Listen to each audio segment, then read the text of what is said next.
Bonjour. Vous m'entendez? OK.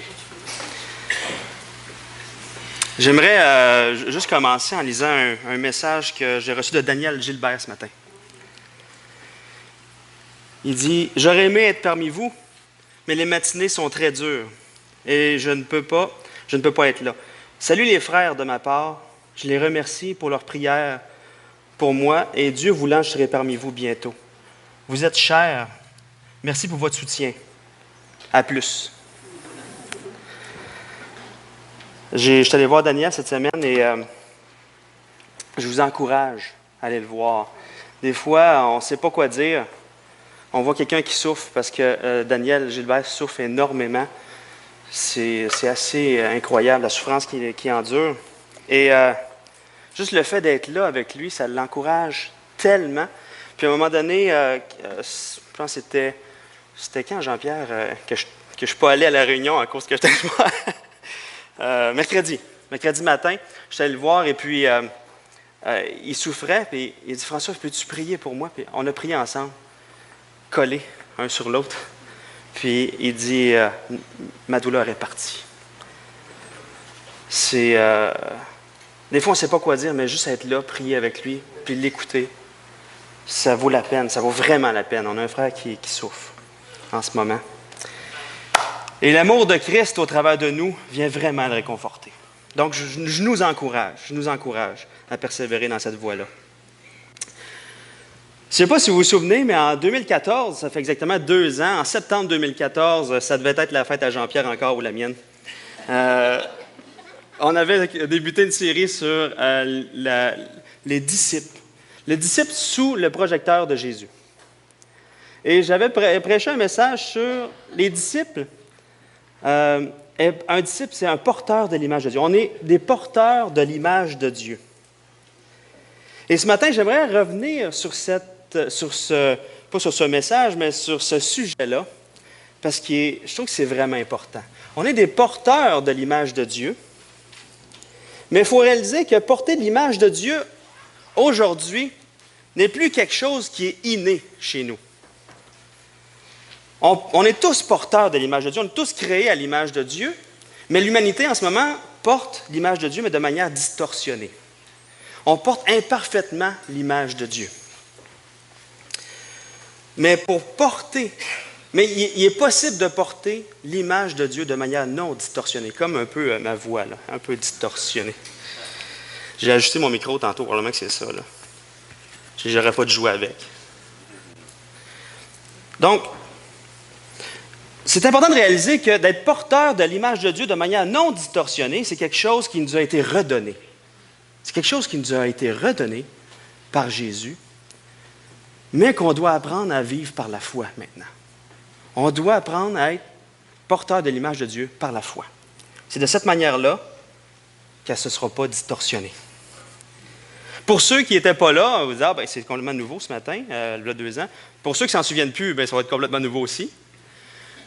Pour ceux qui étaient là, ça va être un rappel, mais avec un plus. Parce qu'aujourd'hui, ce qu'on va voir, c'est que le fait d'être porteur de l'image de Dieu a vraiment un impact dans nos relations. Ça a vraiment un impact dans nos relations.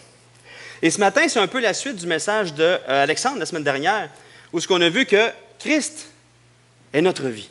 Christ fait de nous sa vie. En fait, nous, là, l'Église, on est vraiment la continuité de la vie de Christ. On est la vie de Christ en action. Et c'est Christ qui vit en nous. Et ça va aussi, ce message-là, ce matin, va être une brève introduction à la prochaine série qui s'en vient à partir du 25 septembre. On fait une série de 3 messages sur les relations. Donc, c'est un petit peu un pitch un matin en même temps. Donc, ce que j'aimerais vous retenir ce matin, c'est que le fait d'être porteur de l'image de Dieu a un impact sur nos relations. Avant d'aller plus loin, on va revenir ensemble sur c'est quoi être créé à l'image de Dieu. Et la première fois que ça apparaît dans la Bible, être créé à l'image de Dieu, c'est dans la Genèse. Aujourd'hui, je n'ai pas de PowerPoint. S'il y en a ici qui n'ont pas de Bible et qui aimeraient suivre, vous avez juste à lever votre main. Martial, es-tu là aujourd'hui? Oui. Vous avez juste à lever votre main. Il y a quelqu'un qui va venir vous porter une Bible. C'est gratuit, c'est un don. Ça va être à vous, OK? Donc, sentez-vous très à l'aise. Donc, on va juste tourner dans Genèse 1, versets 26 et 27. Genèse 1, 26, 27.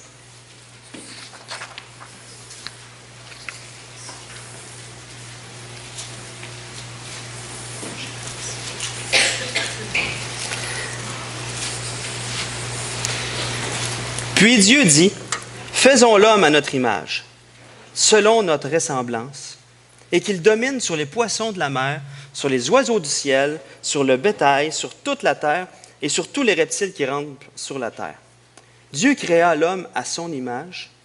Il le créa à l'image de Dieu. Il créa l'homme et la femme. Donc, aujourd'hui, quand je vais dire l'homme, parce que je vais toujours dire l'homme créé à l'image de Dieu, mais c'est l'homme et la femme. C'est l'humanité qui est créée à l'image de Dieu. Hein? Donc, on a été créés à l'image, à la ressemblance de Dieu. Dans toute l'histoire de la théologie, il y a eu plein de théories sur c'est quoi être créé à l'image de Dieu, mais il faut juste s'arrêter à la simplicité des mots hébreux. Les mots hébreux qui étaient compris de cette manière-là à l'époque des lecteurs où Moïse a écrit la Genèse, c'est tout simplement, ça fait référence simplement à quelque chose qui est semblable, mais non identique à ce qu'il représente. Semblable, mais non identique. C'est ce que les lecteurs du temps comprenaient. On a des caractéristiques qui sont semblables à Dieu, mais on n'est pas identique à Dieu. Et dans la simplicité de ces mots-là, créés à l'image de la ressemblance de Dieu, on les retrouve aussi lorsque Adam et Ève ont eu un fils qui s'appelle Seth.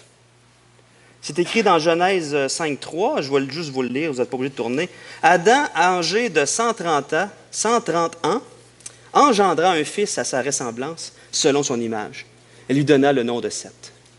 Donc, c'est simple comme ça. Seth était à l'image de son père, mais n'était pas identique à son père. Il était à sa ressemblance, mais n'était pas identique. Les mots ressemblance et à l'image incluent aussi le fait d'être représentant de quelqu'un. Et on le voit aussi au travers du fait que Dieu avait donné à Adam et Ève d'administrer la création, de dominer sur les animaux du ciel, de la terre et tous les bétails, les poissons et tout ça. Donc, l'homme et la femme étaient, devant le reste de la création, les représentants de Dieu, tout simplement. Donc, ça implique simplement que l'homme et la femme sont semblables, ressemblent à Dieu, non identiques et le représentent. C'est tout simplement ça. Mais porter l'image de Dieu de manière pratique, c'est quoi? Eh bien, on ne peut pas faire une liste claire, nette et précise des choses qu'on ressemble à Dieu, on porte son image sur tel aspect, telle caractéristique de Dieu, et non pas cette caractéristique-là. À cause, on ne pourrait pas dire, le fait que l'homme soit l'image de Dieu signifie que l'homme est comme Dieu dans les domaines suivants. Capacité intellectuelle, pureté morale, nature spirituelle, domination sur la terre, capacité de faire des choix, capacité d'entrer en relation avec d'autres et avec Dieu. On ne pourrait pas faire ça parce que ça implique qu'on doit connaître complètement qui est Dieu, complètement, et ça implique de connaître complètement qui nous on est. Fait qu'on, vu qu'on ne le sait pas encore, qu'on ne comprend pas tout, on ne peut pas dire « voici, on ressemble à Dieu de cette façon-là ». Par contre, il y a certaines caractéristiques qu'on peut voir qu'on n'a pas. Un Dieu qui a créé tout à partir de rien. Il y a cette capacité-là, lui. Dans Genèse 1.3, c'est écrit « Dieu dit que la lumière soit et la lumière fut ». Qui est capable d'avoir une parole créatrice comme ça ici?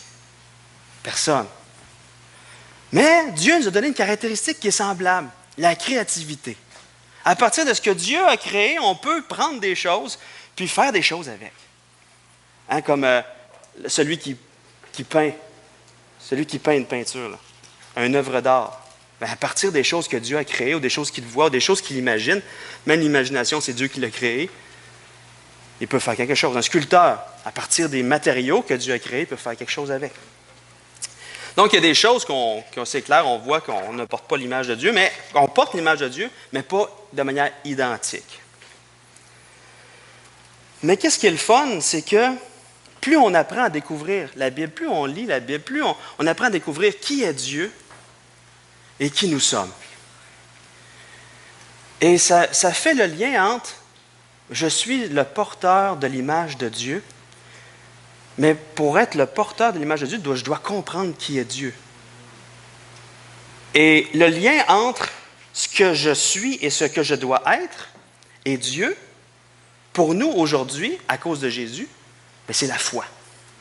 C'est la foi qui fait le lien entre les deux. Hein? Jésus, on était inclus en Jésus. Tantôt, on va revenir un peu plus sur cet aspect-là, mais c'est juste pour vous faire comprendre que la foi vient de ce qu'on entend. Ce qu'on entend vient de la parole de Dieu. Et notre foi, c'est dans ce qu'on réalise de qui est Dieu. On peut marcher, prendre vrai ce que Dieu est et marcher dedans. OK, on va revenir plus un peu là-dessus tantôt.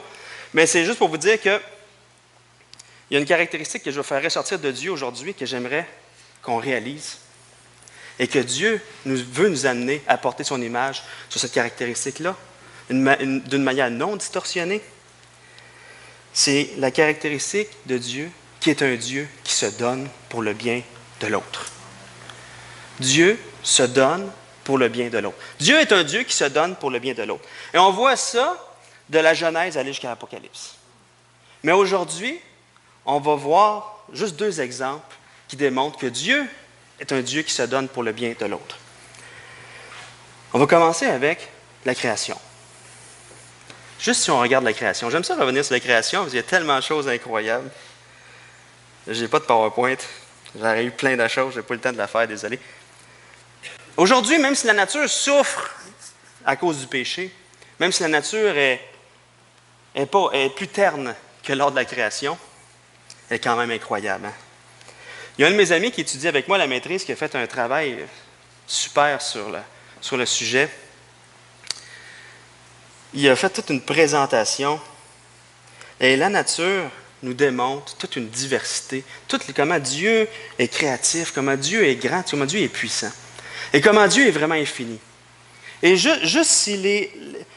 Ça fait quoi? Peut-être 6000 ans qu'on est sur la Terre, nous autres, et encore aujourd'hui, les scientifiques découvrent des nouveaux insectes qu'ils n'avaient jamais vus. Les scientifiques découvrent des nouveaux poissons dans les profondeurs des océans qui n'avaient aucune idée de l'existence. Des nouvelles planètes, des nouvelles constellations qui découvrent. Juste des nouvelles pyramides, juste sur la Terre, tu sais, malgré tous les satellites, des nouvelles pyramides qui découvrent. Il n'y a pas longtemps, il y a un adolescent qui a découvert une pyramide Maya, juste en faisant des calculs. Dieu a créé aussi tout un monde microscopique incroyable que les scientifiques découvrent aussi. Il y a tout un monde qui existe, une variété. Dieu a créé toutes les couleurs qui existent, tous les sons qu'on entend, le chant des oiseaux. Dieu a décidé toutes ces choses-là. Le bruit, comme cette nuit, qui s'est fait réveiller par les orages. Et boy! Je regarde, il y a beaucoup de jeunes familles qui ne sont pas là. Probablement que les enfants se sont fait réveiller cette nuit, comme c'est le cas chez nous. Dieu a créé les odeurs, les saveurs. Ah, ça, c'est le fun qui a créé les saveurs, hein? Les textures. Dieu a tout créé ça. Mais Dieu nous a créés pour qu'on soit capable de jouir de toutes ces choses-là. C'est incroyable, pareil, hein? Qu'on ait tous les sens pour capter ces choses-là qu'il a créées. Dieu aurait pu nous créer, puis juste à cause qu'on est en relation avec lui, on aurait été en extase parce que Dieu nous a créés pour donner l'occasion à une créature de vivre heureux en sa présence. Tu sais. Dieu aurait pu nous créer qu'on voit tout en noir et blanc, puis tout ce qu'on mange goûte le styrofoam. Mais ce n'est pas ça qu'il a fait. Dieu, au travers de la création, on voit qu'il s'est donné beaucoup de mal pour qu'on puisse, en bon français, triper. C'est vrai, hein? Dieu s'est donné beaucoup de mal. Et juste par la création comme ça, on voit à quel point Dieu est un Dieu qui se donne pour le bien de l'autre. Juste la création. Dieu est quelqu'un qui se donne pour le bien de l'autre. Une autre image, un autre exemple, beaucoup plus concret. Le deuxième exemple qu'on va voir ce matin, qui démontre que Dieu se donne pour le bien de l'autre, si on regarde l'incarnation. Hey, juste en regardant l'évangile de Matthieu, en premier. On voit Jésus qui touche un lépreux pour le guérir. Quelqu'un qui était abandonné, rejeté par toute sa communauté, de peur de contaminer les autres personnes, Jésus arrive, le touche, le guérit. On voit Jésus qui guérit toutes sortes d'autres maladies, des paralytiques, des boiteux, des aveugles, des sourds. Plein de maladies. Il y avait de la compassion. Il y avait tellement de compassion pour les malades et pour les gens qui souffraient et pour les gens qui étaient perdus, qu'il y avait même de la misère à manger des fois, même de la misère à aller se coucher, tellement qu'il y avait de la compassion pour toutes ces personnes-là. Il n'y avait pas le temps de dormir. Et la preuve ultime qu'on voit que Dieu est un Dieu qui se donne pour le bien de l'autre, c'est quand Jésus s'est donné pour notre péché. S'est donné pour le pardon de nos péchés. Quand il est mort sur la croix, il s'est donné en rançon pour des personnes qu'il ne connaissait même pas encore. C'est vraiment incroyable. Et ce matin, c'est rare qu'on vienne sur un récit de la crucifixion, mais j'aimerais juste vous lire jusqu'à quel point Dieu est un Dieu qui se donne. Et qu'est-ce qui est le fun, c'est que Jésus est l'image du Dieu invisible. Jésus est complètement ce que Dieu est. Complètement. Et au travers de l'incarnation, de la vie parfaite, de la crucifixion, on voit à quel point, c'est qui Dieu? Jésus est le porteur parfait de l'image de Dieu. Complètement, il a complètement porté l'image de Dieu parce qu'il était Dieu, qui s'est incarné. Et voici qu'est-ce qui est arrivé à Jésus dans Luc 23, versets 33-49. Ceux qui ont une Bible, vous pouvez l'ouvrir. Un récit de la crucifixion. Luc 23, versets 33-49.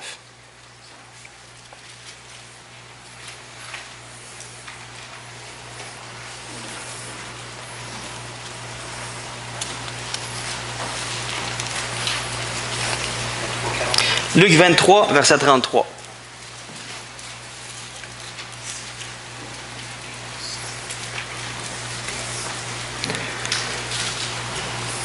Verset 33. Lorsqu'ils furent arrivés au lieu appelé Crâne, ils le crucifièrent là, ainsi que les deux malfaiteurs, l'un à droite, l'autre à gauche.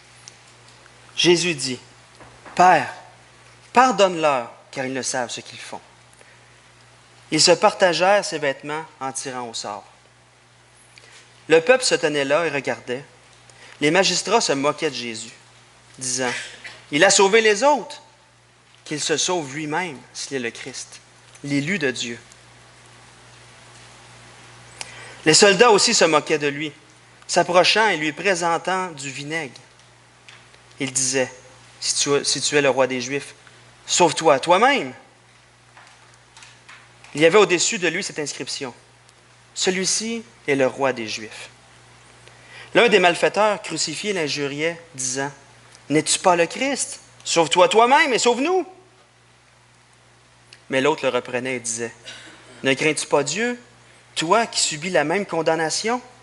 Pour nous, c'est justice, car nous recevons ce qu'ont mérité nos crimes. Mais celui-ci n'a rien fait de mal. » Et il dit à Jésus, « Souviens-toi de moi quand tu viendras dans ton règne. » Jésus lui répondit, « Je te le dis en vérité, aujourd'hui tu seras avec moi dans le paradis. » Et ça, c'est une phrase qu'on peut s'approprier. Il était déjà environ la 6e heure. Il y eut des ténèbres sur toute la terre jusqu'à la 9e heure. Le soleil s'obscurcit et le voile du temple se déchira par le milieu. Jésus s'écria d'une voix forte, « Père, je remets mon esprit entre tes mains. » Et en disant ces paroles, il expira. Le centenier, voyant ce qui était arrivé, glorifia Dieu et dit, « Certainement, cet homme était juste. » Et tous ceux qui assistaient en foule à ce spectacle, après avoir vu ce qui était arrivé, s'en retournèrent, se frappant la poitrine. Tous ceux de la connaissance de Jésus et les femmes qui l'avaient accompagné depuis la Galilée se tenaient dans l'éloignement et regardaient ce qui se passait. Donc, ça n'a pas été de tout repos, ce que Jésus a vécu. Mais c'est l'exemple parfait de Dieu qui se donne pour le bien de l'autre. Et notre bien à nous, c'était quoi? C'est que nos péchés soient pardonnés. Notre bien à nous, c'était quoi? Ce que le Père voulait, notre bien à nous, c'était qu'on soit réconcilié avec le Père par Jésus, par ce que Jésus a fait. Jésus s'est donné parfaitement pour notre bien, s'est donné parfaitement pour faire la volonté de son Père. L'exemple parfait de celui qui se donne pour le bien de l'autre. Nous qui sommes créés à l'image de Dieu, on est créés, alors, on est porteurs de son image. Et lorsqu'il nous a créés au départ, là, c'était dans le but que nous aussi, on vive cette caractéristique-là de nous donner pour le bien de l'autre. Complètement. Et lorsqu'on regarde le récit de la création, on voit partout, après une journée, et Dieu vit que cela était bon. Et Dieu vit que cela était bon. Mais il y a une fois dans le récit de la création où Dieu vit que cela n'était pas bon. C'est quand? Que l'homme soit seul. Dans Genèse 2, verset 18, est écrit « Il n'est pas bon, c'est l'Éternel Dieu dit, il n'est pas bon que l'homme soit seul. Je lui ferai une aide semblable à lui. » Qu'est-ce qui est intéressant, c'est que l'homme, Adam, avait vu passer tous les animaux et il n'y en a pas une avec laquelle il pouvait vivre cette caractéristique de Dieu, de se donner complètement pour le bien de l'autre.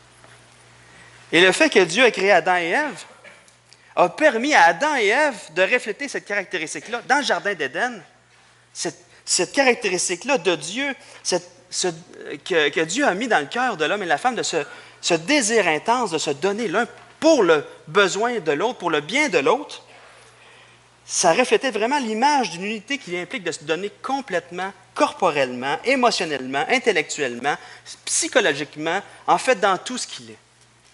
Et c'est vraiment intéressant que porter l'image de Dieu implique une action concrète, implique un impact vraiment puissant dans nos relations, et ça commence vraiment par nos relations de couple.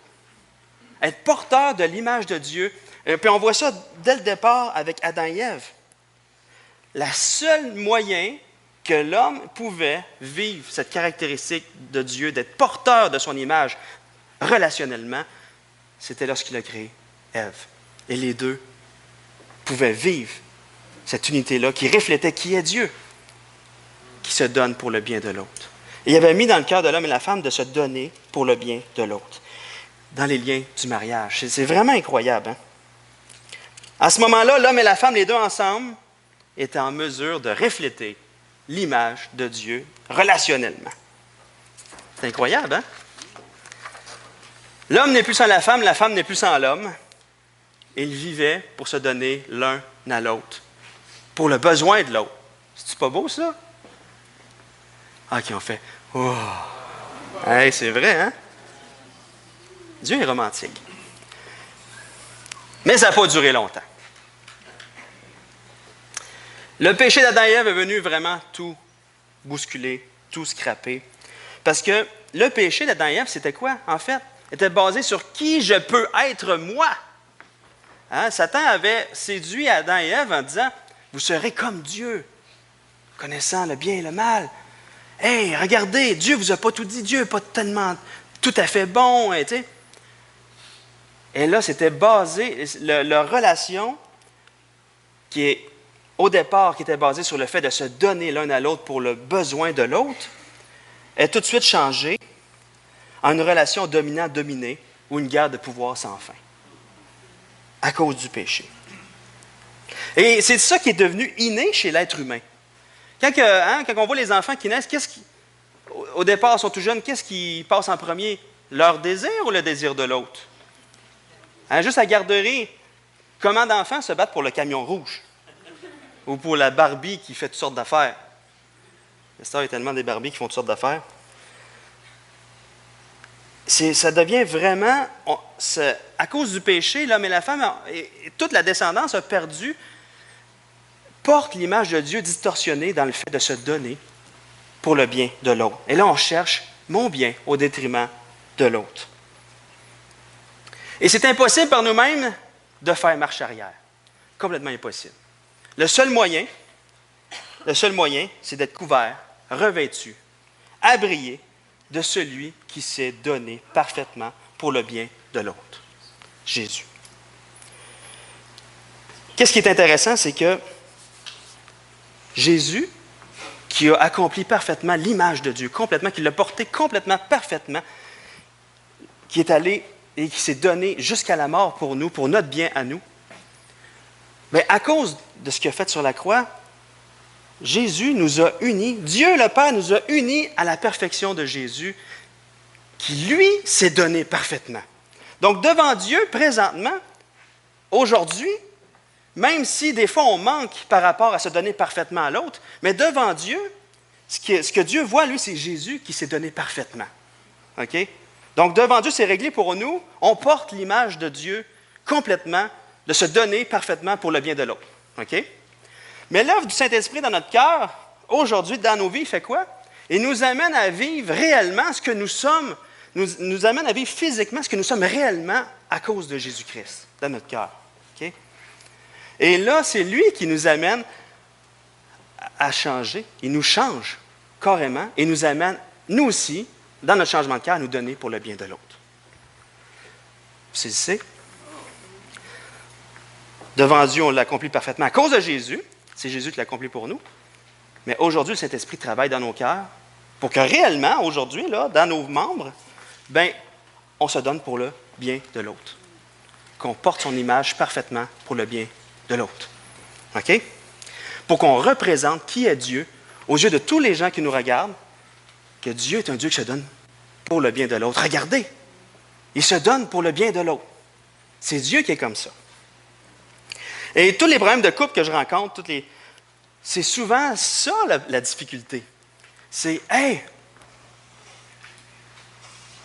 ma femme me doit ci, mon mari me doit ça, et moi je vais me donner pour son bien quand que lui va se donner pour mon bien. Ah, bien je ne bouge pas tant que... Hein? Est-ce que le couple reflète l'image de Dieu? Et se poser la question, qu'est-ce qui a fait que Jésus n'a pas attendu que moi, je fasse quelque chose pour que lui se donne pour mon bien? C'est sa grâce. Complètement sa grâce. Complètement sa grâce. Et le fait de saisir la grâce de Dieu que Dieu a eue pour moi, qui s'est donné, même si moi, je ne voulais rien savoir de lui, même si moi, je n'étais pas prêt à bouger pantoute, même si c'était impossible pour moi de bouger, bien, la grâce de Dieu a quand même agi. Il s'est donné quand même pour moi. Et dans le couple devrait refléter la grâce de Dieu. Comme on voit dans Éphésiens 5, 25, je vais juste vous le lire. Marie, que chacun aime sa femme, comme Christ a aimé l'Église, s'est livré lui-même pour elle. Christ qui a donné sa vie pour le bien de son épouse, qui est l'Église. Et de la même manière, nous-mêmes, le Seigneur veut nous amener là à donner notre vie pour notre épouse. Et ça reflète qui est Jésus qui a donné sa vie pour l'Église. Et de la même manière, l'homme et la femme se donnent l'un à l'autre comme ça. Et quand que ce qui vient en premier, c'est de combler le besoin de l'autre, bien c'est sûr que mes besoins vont être comblés. Et le couple va refléter l'image de Dieu, par la grâce de Dieu.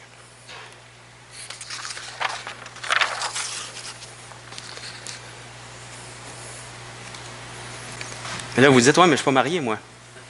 Comment je peux refléter l'image de Dieu? Bien, Dieu, quand il nous a sauvés par Jésus-Christ, quand nos péchés ont été pardonnés, qu'est-ce qui est arrivé? Il nous a greffé un corps, qui est l'Église. Et de la même manière, l'Église, chaque membre du corps de Christ, ne vit plus pour lui-même, mais pour Jésus, mais aussi pour le bien de l'autre. Vraiment pour combler, pour se donner pour le bien de l'autre. Et si on regarde Jean 13, versets 34 à 35, c'est écrit « Je vous donne un commandement nouveau. Aimez-vous les uns les autres, comme je vous ai aimés. Vous aussi, aimez-vous les uns les autres. À ceci, tous connaîtront que vous êtes mes disciples, si vous avez de l'amour les uns pour les autres. » L'amour les uns pour les autres, le fait de se donner pour le bien de l'autre, est en train de révéler, de démontrer qui est Dieu. Qui est Jésus? Eux autres, ils s'aiment. Hein? Ils se donnent pour le besoin de l'autre. Ils se donnent pour le bien de l'autre. Les gens qui regardent ça de l'extérieur, c'est « Ah, mais ça pointe vers Jésus. » C'est vraiment être porteur de l'image de Jésus. Et c'est Jésus qui fait ça en nous, cette transformation-là, cet amour-là qui fait ça. Donc, ça se vit aussi en Église. Et Éphésiens 4, 32 à 5, 2, il dit « Soyez bons les uns envers les autres, compatissants, vous pardonnant réciproquement, comme Dieu vous a pardonné en Christ. Devenez donc les imitateurs de Dieu, comme des enfants bien-aimés, et marchez dans l'amour à l'exemple de Christ, qui nous a aimés et qui s'est livré lui-même à Dieu, pour nous comme une offrande et un sacrifice de bonne odeur. » Mais là, si l'aspect de la foi n'est pas là, c'est comme si là, on se mettait une tonne de briques sur les épaules. Ah là, il faut que je me donne aux autres pour le besoin de l'autre, comme Jésus a donné, qui est l'exemple. Okay? Mais si toute notre vie, on suit un exemple qui est complètement impossible à suivre, notre vie va juste être une vie de défaite, puis de « Oh non, je suis un pas bon, oh non, je suis un pas bon ». Il ne faut jamais oublier l'aspect de la foi. Tout ça se voit au travers de Christ, qui, lui, qui vit en moi, l'a accompli parfaitement, et je peux saisir par la foi ses caractéristiques pour que lui m'amène à aimer l'autre, à me donner pour le besoin, pour le bien de l'autre. Il ne faut jamais oublier l'aspect de la foi. Ça implique pas juste nos relations de couple, ni nos relations entre frères et sœurs en Christ, mais aussi nos relations avec les gens qui ne connaissent pas encore Jésus. Jésus travaille notre cœur. Jésus qui était compatissant nous rend compatissants. Si on voit Matthieu 9, versets 36 à 38, c'est écrit « Voyant la foule, il fut ému de compassion pour elle, parce qu'elle était languissante et abattue, comme des brebis qui n'ont pas de berger. Alors il dit à ses disciples, « La moisson est grande, mais il y a peu d'ouvriers. Priez donc le maître de la moisson d'envoyer des ouvriers dans sa moisson. » Nous sommes ces ouvriers-là que le Seigneur envoie pour porter son image de ce Dieu qui se donne pour le bien de l'autre. Et quand les gens voient qu'on se donne à la banque alimentaire, c'est incroyable. Pourquoi vous faites ça? Pourquoi vous faites ça? C'est la question qui nous vient constamment. Dès que tu aides quelqu'un, voyons, pourquoi tu fais ça? Bien, Jésus t'aime. Il veut se donner à toi. Il s'est donné à toi pour ton bien. Et moi, je fais la même chose. Parce que Jésus, en moi, il t'aime. On est ces ouvriers-là. Et qu'est-ce qui est le fun, c'est qu'en Jésus, on ne porte plus l'image distorsionnée de Dieu. On est porteur de l'image de Dieu parfaitement, à cause de Jésus. Et Jésus qui vit en nous, nous amène à le vivre. Le vivre naturellement, complètement. Il veut nous amener à refléter son image. Dans notre couple, dans l'Église, il y a... Sûrement vous avez entendu cette histoire-là, mais au temps de la peste noire, vous connaissez la peste noire? Je ne me souviens plus dans quelles années c'était, mais c'était une grosse épidémie. Les gens mouraient, là, vraiment. Là. En Europe, là, il y a eu des millions de morts, si je ne me trompe pas. Et les gens des églises qui attrapaient la peste noire, les gens de l'Église prenaient soin de cette personne-là, se donnaient pour leur bien, sachant que c'était super contagieux. Et ils le faisaient, ils donnaient leur vie pour celui qui était malade. Et les gens à l'extérieur de l'Église, les Romains qui étaient, pas les Romains, mais les autres là, qui étaient là, puis ils voyaient, c'est incroyable. Ces gens-là risquent leur vie pour le bien de l'autre, parce qu'ils aiment l'autre. C'est vraiment une démonstration de qui est Jésus.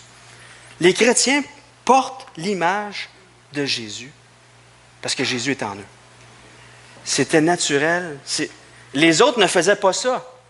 Les autres qui n'avaient pas d'amis dans l'Église et tout ça, les autres qui étaient hors de l'Église, qui pognaient la peste noire, étaient mis en quarantaine et ils mouraient tout seuls, sans soins. C'était incroyable. Les chrétiens entouraient leurs mourants, même au prix de leur propre vie. C'est un fruit de Jésus. Jésus nous amène à porter l'image non distorsionnée, parfaite, complète de Dieu qui se donne pour le bien, pour le besoin de l'autre. Et il nous amène à le faire concrètement. Concrètement. Mais tout se fait par la foi en les capacités parfaites de Jésus. Un auteur que j'aime beaucoup, un prédicateur qui s'appelle Maurice Descœurs, que j'ai déjà nommé dans le passé, a dit un jour, « La foi est la main du cœur qui permet de saisir les choses spirituelles que nous savons être vraies.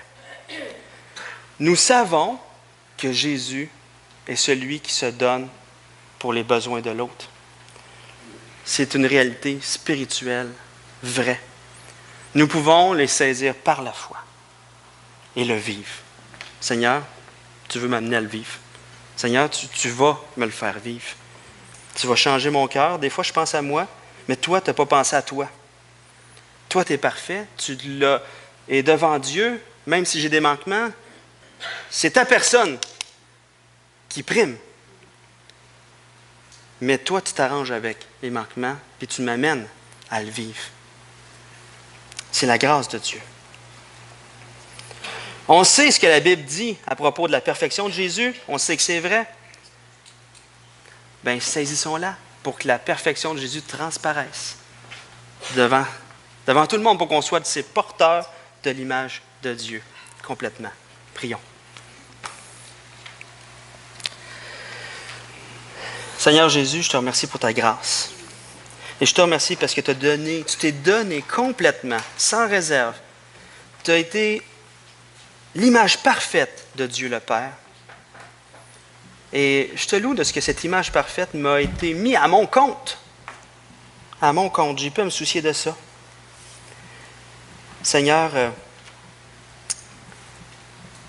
révèle-toi à nous de plus en plus sur cet aspect-là. Qu'on devienne, qu'on puisse mettre en pratique, qu'on puisse vivre tout simplement ce que nous sommes en toi, à cause de toi, Seigneur, par toi.